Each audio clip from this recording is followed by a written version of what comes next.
Cold rain hammered the windshield of the 2008 Honda Civic David Caldwell now called home. He had exactly $47 to his name. A week ago, he was a senior logistics director. Today, a desperate tap on a cracked screen secured him a rotting, forgotten lighthouse for a single dollar.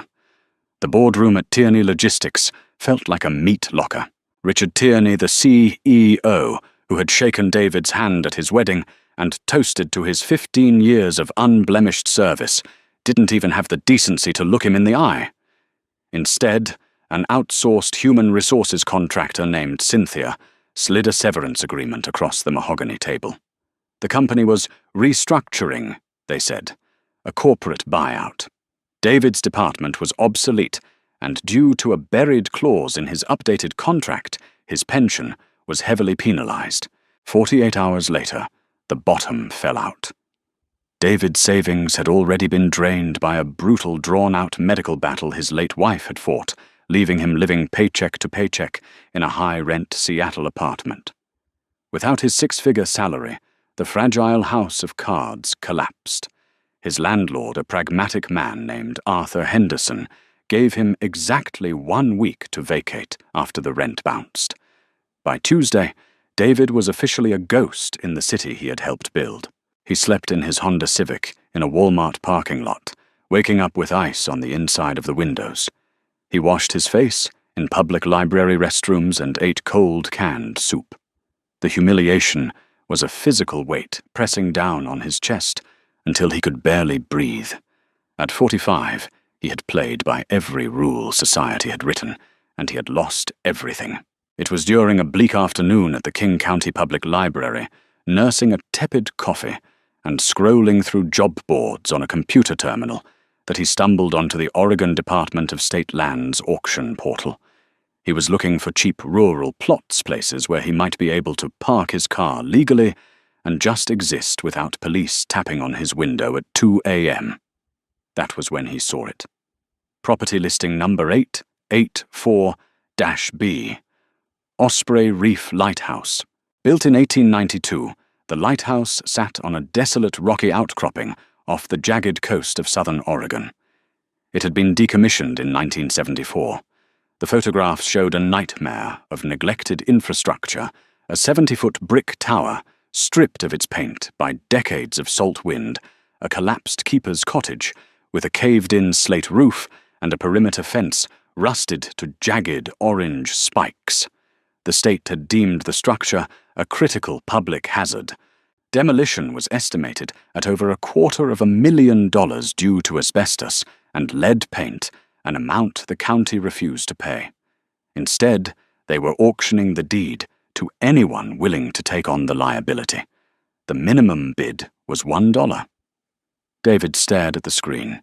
He pulled a heavy, tarnished silver dollar from his pocket, a keepsake from his grandfather, the only thing of value he hadn't pawned.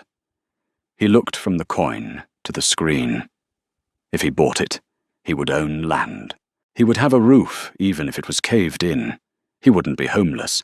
He would be a property owner. His finger hovered over the mouse. The library was quiet, except for the hum of the HVAC unit. With a sharp click, he entered his bid. $1. 72 hours later, David sat in a municipal office in Portland. The county clerk, Helen Jenkins, looked at him as if he were completely insane. She pushed the heavy yellowed deed across the counter. "You understand what you're taking on, Mr. Caldwell?" She asked, her voice tight with concern. "The structural integrity is compromised. There's no electricity, no running water. The access road washes out at high tide. You are entirely on your own out there." "I know," David said. He signed his name on the dotted line. He handed her the silver dollar. The drive to Osprey Reef took 6 hours. The highway gave way to a cracked 2-lane coastal road, which eventually dissolved into a treacherous, muddy track, snaking through dense pine forests. When the trees finally broke, David stopped the car. The ocean was a furious, churning expanse of slate gray, crashing violently against black basalt cliffs. And there, perched on the absolute edge of the continent, stood the lighthouse. It was larger than the pictures conveyed, a monolithic, brooding tower of dark, stained brick. The keeper's quarters attached to the base looked like a skeletal ribcage, its roof beams exposed to the sky. The wind howled off the Pacific, carrying the bitter scent of kelp and ancient decay. David stepped out of the car. The cold bit through his thin jacket instantly. He walked toward the structure, his boots crunching over dead crab shells and broken glass. The heavy wooden front door of the keeper's quarters was completely off its hinges, lying rotting in the entryway. He stepped inside.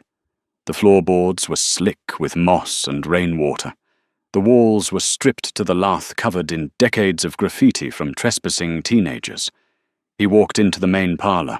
The fireplace was choked with debris. He looked up at the gaping hole in the roof, where rain was actively falling into the room. He was utterly alone, standing in a condemned ruin at the edge of the world. He dropped his duffel bag onto the least damp patch of floor. It wasn't much. It was a disaster waiting to happen.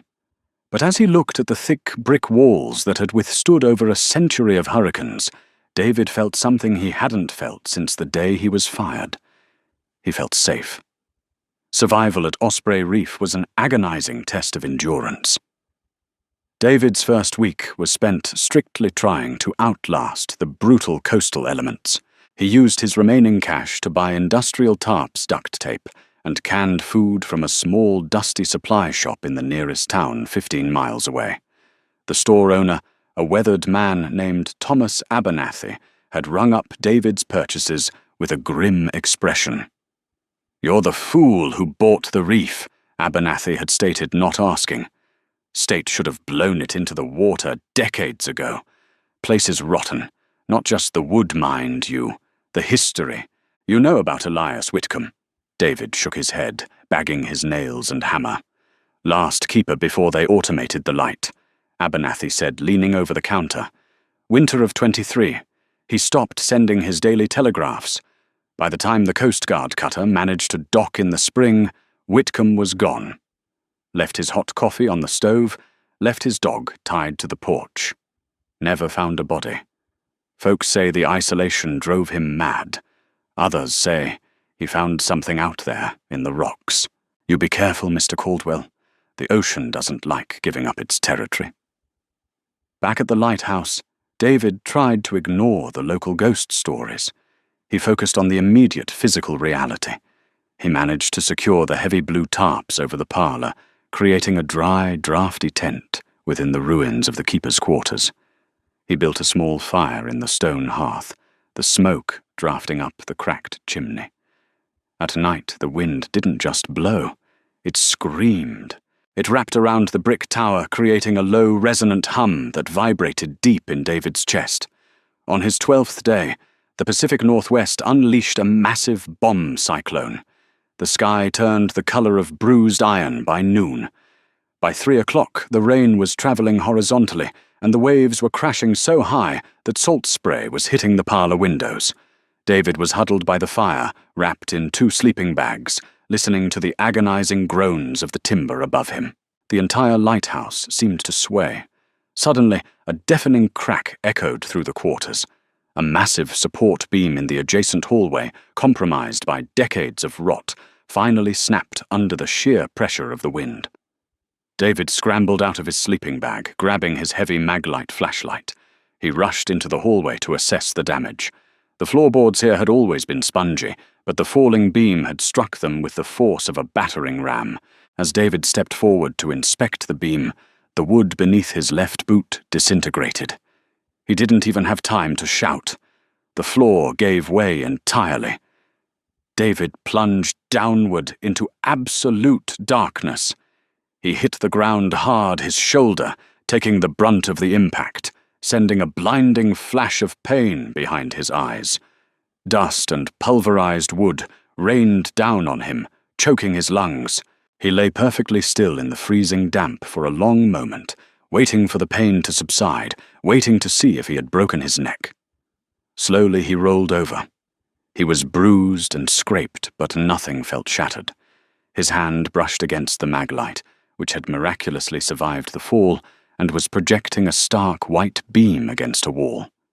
David grabbed the light and sat up. He had fallen roughly 10 feet into a sub-basement. This space hadn't been on the county's architectural blueprints. It was a tight, suffocating cavity built directly into the bedrock of the cliff.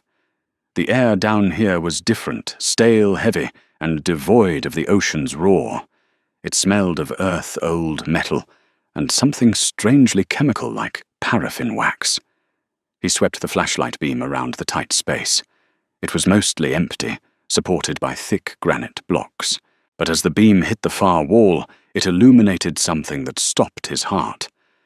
Set deep into the granite, completely hidden from the floors above, was a massive rusted iron bulkhead door. It looked like a watertight hatch from a submarine, secured by a heavy steel wheel in the center, and padlocked with an enormous archaic brass lock. David pulled himself up, ignoring the throbbing pain in his shoulder. He approached the door. The iron was freezing to the touch. He wiped away a thick layer of grime and cobwebs near the top edge. Faintly stamped into the metal were the letters U.S. Treasury Department, 1914. A surge of pure adrenaline flushed the cold from his veins. He looked back up at the ragged hole he had fallen through. Then he looked at the lock. It was thick, but it was over a century old. David scrambled up the debris pile, using the fallen beam as a ladder to hoist himself back into the hallway. He sprinted to his tool bag, grabbing a heavy crowbar and a 3-pound sledgehammer. When he dropped back down into the sub-basement, his hands were trembling. He wedged the flat edge of the crowbar into the brass padlock. He swung the sledgehammer. Metal shrieked. He swung again, putting every ounce of his frustration, his grief, and his desperation into the blow. The hammer struck with a deafening clang. On the fourth strike, the ancient locking mechanism shattered. David pulled the broken padlock away. He grabbed the iron wheel. At first it refused to budge. He braced his boots against the granite wall and pulled with his entire body weight. With a horrific grinding screech of rusted hinges, the wheel turned. The heavy iron door slowly swung inward, breaking a seal of dead air. David shined his flashlight into the vault. It was a small room, maybe 8 by 8 feet, lined with brick. Stacked against the back wall were 5 heavy wooden crates, bound in thick iron straps. They were completely covered in a thick layer of white paraffin wax, a method used a century ago to waterproof precious cargo against the damp coastal air. David stepped inside, his breath visible in the freezing air. He knelt before the first crate. He used the sharp end of the crowbar to chip away the hardened wax, revealing the dark, cured oak underneath. He wedged the steel under the iron strap and pried upward. The wood groaned and splintered. With one final violent heave, the lid of the crate popped loose. David aimed the flashlight inside. He stopped breathing. The light didn't reflect off dust or old tools. It reflected off dull, unmistakable yellow metal. The crate was packed tightly with heavy rectangular bars, each stamped with an eagle, and the words, San Francisco Assay Office, .999 fine. David Caldwell, the man who had $47 to his name that morning, was staring at millions of dollars in forgotten gold. The sheer physical reality of the gold was staggering. David sat on the damp, pulverized floorboards of the sub-basement, his flashlight beam locked on the dull yellow bricks. He reached out with a trembling, calloused hand and lifted one of the ingots. It was small, roughly the size of a standard smartphone, but it weighed a massive, dense 10 pounds. His mind, conditioned by 15 years of corporate logistics and inventory management, immediately began to calculate. There were 50 bars in the crate, 5 crates. That was 250 bars, at roughly 400 troy ounces per bar, and with gold hovering around $2,000 an ounce. David closed his eyes, the math making his head spin. He was sitting on nearly $200 million, but euphoria was quickly swallowed by a suffocating wave of paranoia. You do not simply walk into a local bank branch with a duffel bag full of 1914 U.S. Treasury gold. The government would seize it instantly under the Patriot Act. The IRS would freeze his non-existent assets, and he would likely be tied up in federal court for the rest of his natural life. Furthermore, if word leaked out to the desperate, economically depressed coastal towns, David wouldn't survive the week. He needed a secure strategy, and he needed it before the state realized what they had practically given away for a single silver dollar. David spent the next 3 days moving like a ghost. He carefully resealed the iron door, packing the splintered floorboards and debris back over the entrance to the sub-basement, so it looked like an untouched collapse. He covered the area with a heavy layer of industrial tarps, stacking his meager firewood supply on top. Then he drove into Portland. He didn't go to a bank or an assay office. He went to the most expensive corporate law firm in the downtown district. Using the last few $100s on his maxed-out credit card, he secured a consultation with Robert Hilliard, a ruthless top-tier property and antiquities attorney. Hilliard was a man of sharp suits and sharper instincts, and he listened in stunned silence as David slid a single detailed photograph of the stamped gold bar across the mahogany desk. "You understand what you're—" Hilliard said, adjusting his tortoise-shell glasses, his voice dropping to a whisper, that in 1914, the U.S. Treasury was moving vast reserves of gold by rail and sea to prepare for the European War. Records from that era are notoriously fragmented. If this was stashed by a corrupt official or a paranoid lighthouse keeper named Elias Whitcomb, the federal government will still claim ultimate jurisdiction under the Abandoned Shipwreck Act, or Standard Eminent Domain. I bought the property as is, including all structural contents and liabilities. David countered, his logistics training taking over. I have the county deed. There is a loophole in Oregon property law regarding terrestrial salvage if the item was deliberately hidden rather than lost, making it a treasure trove. I need you to establish a blind corporate trust transfer, the deed into it, and prepare an injunction against the state. Hilliard smiled, a predatory gleam in his eye. "You are remarkably composed for a man living in a condemned ruin, Mr. Caldwell. I will draft the trust, but you need to secure the physical assets, because if the state gets wind of this, they won't send lawyers first. They'll send the police." David's instincts were prophetic. While he was in Portland, the bureaucratic machinery of the state had unexpectedly jammed. The county clerk, Helen Jenkins, had submitted the final auction paperwork to the State Lands Commission. It landed on the desk of Commissioner Jonathan Miller, a man known for his aggressive repossession of coastal properties for high-end resort developers. Miller realized a massive administrative error had occurred. Osprey Reef had been sold without a mandatory historical environmental survey. Worse, Miller had a lucrative back-channel partnership with Atlas Marine Group, a heavy-handed private salvage corporation. Rumors of Elias Whitcomb's lost stash had circulated in historical circles for decades. Seeing the property sold for $1 triggered Miller's greed. 2 days after David returned to the lighthouse, a sleek black SUV tore down the muddy coastal road, ignoring the private property signs. David was patching a leak in the parlor roof when 2 men stepped out. One was a local sheriff's deputy. The other was Clayton Briggs, the chief operations officer for Atlas Marine Group. Briggs wore an expensive trench coat over a tailored suit, his boots sinking into the mud. "David Caldwell," Briggs called out, flashing a clipboard with state seals. "I'm here on behalf of Commissioner Miller.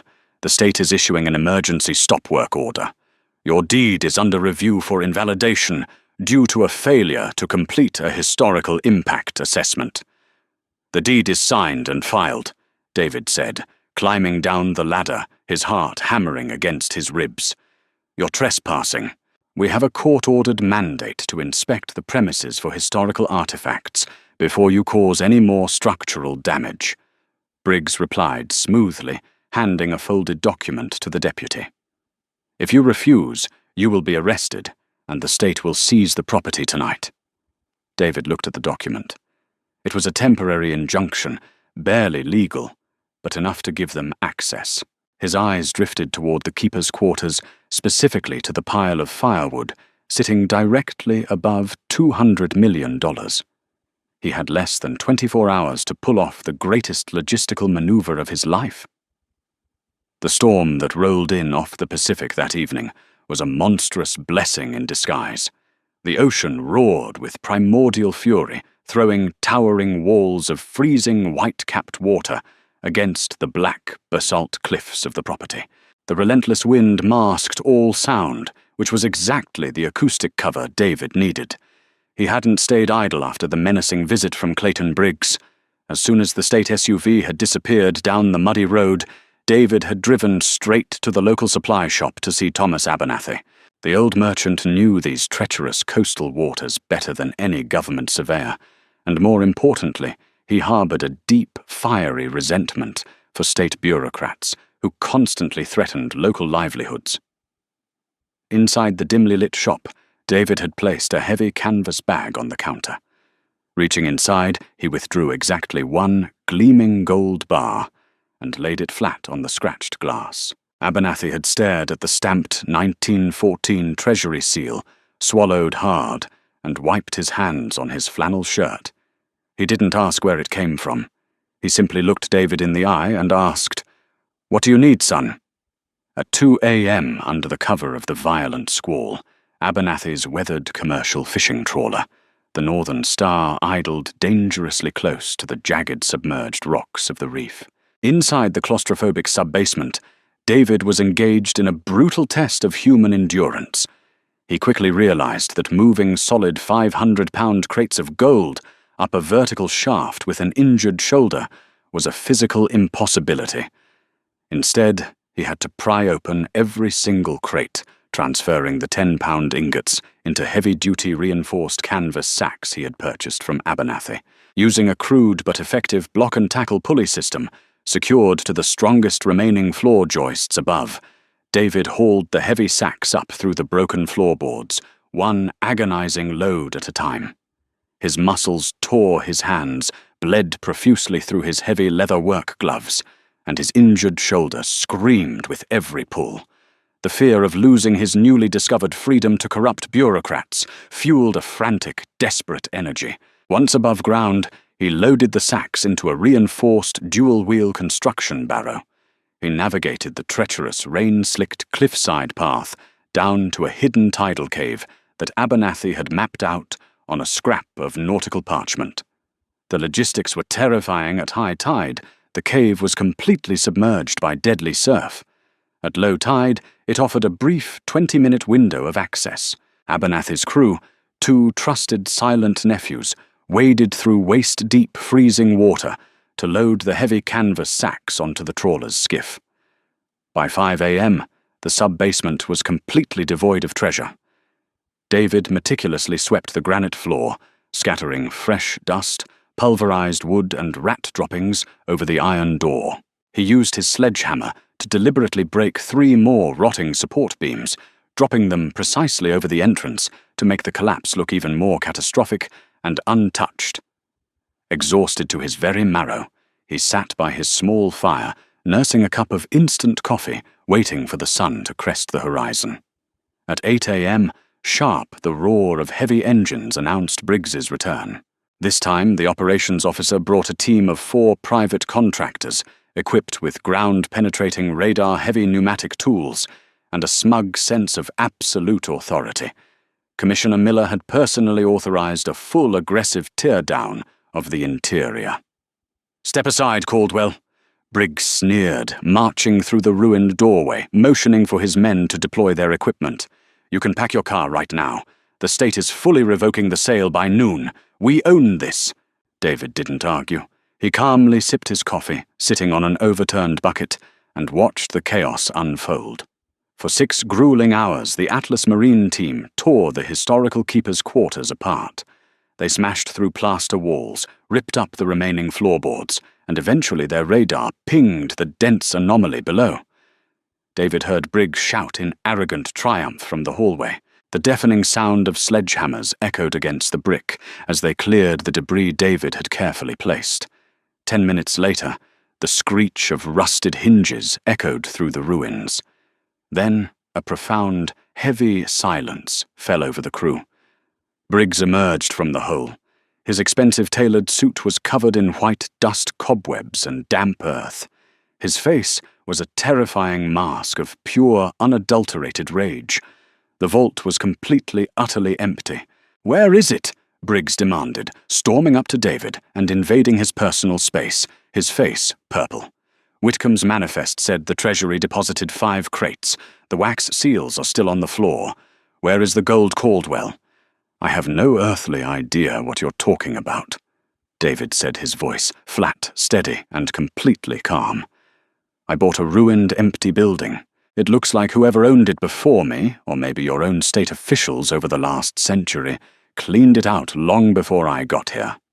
Without physical evidence of the gold, the state's aggressive legal maneuver instantly collapsed. Commissioner Miller could not justify an eminent domain seizure of a worthless, toxic structure just to hunt for ghosts. Furthermore, Robert Hilliard had already tipped off several prominent investigative journalists about the state's illegal use of private contractors to harass a legitimate homeowner.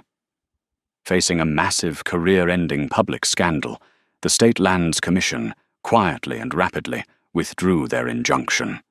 The deed to the lighthouse remained firmly permanently in David Caldwell's name. 3 weeks later, the Northern Star docked at a highly secure private maritime port in Vancouver, Canada. Hilliard had flawlessly arranged for an international antiquities broker to purchase the gold through the blind corporate trust. The transaction was fully legally compliant, heavily taxed, and incredibly discreet. David didn't buy a mega mansion in Seattle, nor did he buy a fleet of exotic sports cars. Instead, a convoy of heavy construction vehicles arrived at the rugged coastline. David hired local independent contractors, paying them double the going rate to completely stabilize and restore the lighthouse to its former 1892 glory. He rebuilt the keeper's quarters using the finest timber and imported slate. He installed high-capacity solar arrays, a state-of-the-art water purification system, and an internet satellite. On a crisp, clear evening, a year later, David stood on the iron gallery deck of the beautifully restored tower. The ocean below was calm, a blanket of deep sapphire, reflecting the dying amber light of the setting sun. He was no longer a ghost in a corporate machine, and he was no longer a desperate man freezing in a compact car. He was the official keeper of the coast, a man who had bet his very last dollar against the world, and won. The incredible true-life journey of David Caldwell proves that sometimes rock bottom is the foundation on which we build our greatest triumphs. From a desperate dollar to a historic fortune, his resilience outsmarted the ruthless corporate machine. Did you see that twist coming with the hidden tidal cave? Let us know your favorite part of David's revenge in the comments below. If you loved this story, please hit that like button, share it with your friends, and subscribe to our channel for more thrilling stories.